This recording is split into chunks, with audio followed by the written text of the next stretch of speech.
Hello and welcome to another video about the season of the Arrivals, the new season in Destiny 2. And I think it's got off to a fantastic start with lots of new missions and new things to do. But one of the most amazing things about it is all the mysteries that's sort of hidden away in it. So I'm making this little video about them to see what you all think. And a little heads up for you all too, there's going to be some spoilers in this, so if you don't want to know what's coming up, only a few little ones, but nonetheless, they are spoilers. So if you don't want to know anything at all, then I wouldn't watch. And if you do enjoy watching it, and you do enjoy watching my channel, a subscribe would be marvellous. You know, to help me get up to the heady heights of 2,000 subscribers. That's my goal very soon. Anyway, enough of the marketing cobblers. Let's get on with it. Okay, first of all, the one that's bugging me the most are these floating eyeballs that are everywhere. They're called Savathuns eyes, or maybe they are. Now, when you go to various places, they've been seen in Io. Loads of places in Io. They've been seen on Mars. They've been seen in the Whisper mission. They've been seen on Titan, and they've been seen on Mercury. Now, I don't think it's any coincidence that these are the destinations that are going to be disappearing come the new expansion in the fall, Beyond Light. So these eyes are definitely harbingers of doom for all these locations, and it's no coincidence that they're the ones that are being shuffled off.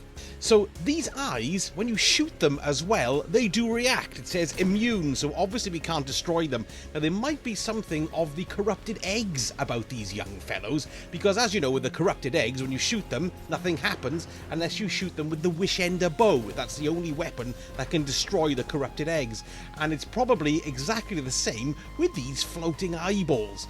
Now of course, we don't have a weapon that can destroy it in our arsenal yet, but it must be linked to one of the upcoming exotics, and the one that's being speculated about is the new exotic trace rifle. Should be able to take care of these eyeballs, but of course you've got to shoot these eyes for some reason, not just for fun. And apparently there's a triumph called Hive God Optometrist, which requires you to shoot 50 Savathuns eyes, or Savathuns eyes, I don't know how you pronounce her name, around the system. So that's what they're for, really. So there we go. Oh, and there might be a reward for the triumph as well, but we've yet to know because it just says secret. Talking of mysterious floating globular things, have you noticed that if you get your ghost out on any location and kind of look over your left shoulder, there's a sort of floating ascendant orb there? It's only there when your ghost is out.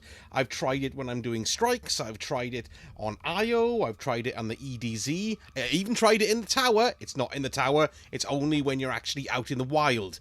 So what on earth does this mean? We're being watched, definitely. Is it Savathun who's watching us? Washing us?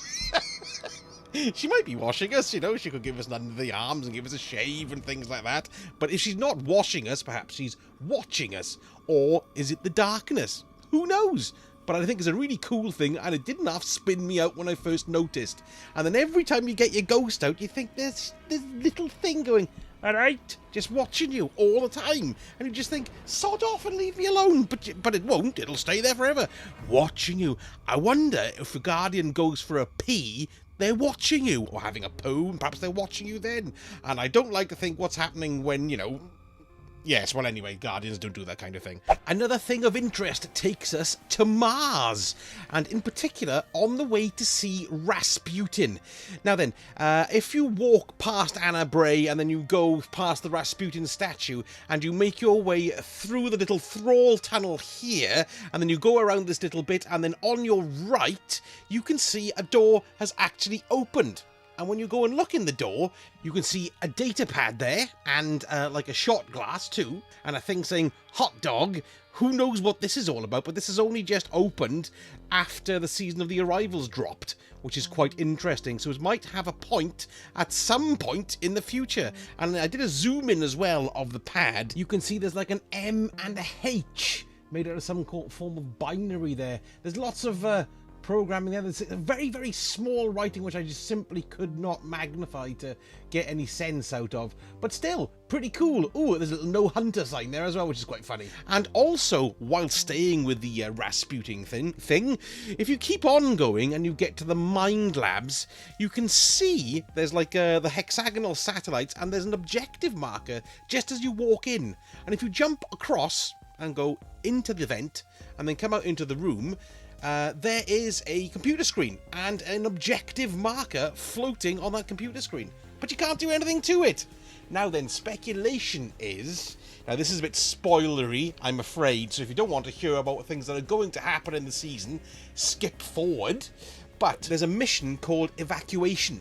Now, evacuation means that our Guardian is going to be going to all the planets that are going to be sodded off, the ones shoved into the vault, and try and evacuate everybody. Apparently, we're going to see Asher, we're going to see Brother Pants on Mercury, we're going to see Sloane on Titan, and obviously Old Anna on Mars.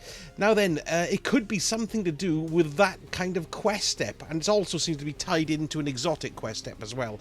But that's all we know about it so far. Very intriguing stuff. There's a couple of really groovy things as well that have turned up that aren't really to do with the storytelling, but they really add to the atmosphere. The first thing I really liked is that when you point a scope to the pyramid, you can see that it actually distorts the scope readout itself. This is particularly noticeable when you use your Darcy, but you can use anything that has a holographic scope and you can see it going and buggering it up. That's quite nice. And also what is quite nice as well is that those smaller elongated triangles that surround the ship, they look like something that you're going to get in the collector's edition. I saw the chap holding it in his hand and it sort of floated out of his palm, so it might have a secret locked into it like it's had in other collector's editions. Remember the one with the runes, the hive runes on it, or something like that anyway. Still cool stuff. And when these pyramids did arrive, you probably noticed in the opening cinematic that old Rasputin completely short-circuited and bugged it up. Even though if you go and look at him, he's still there, but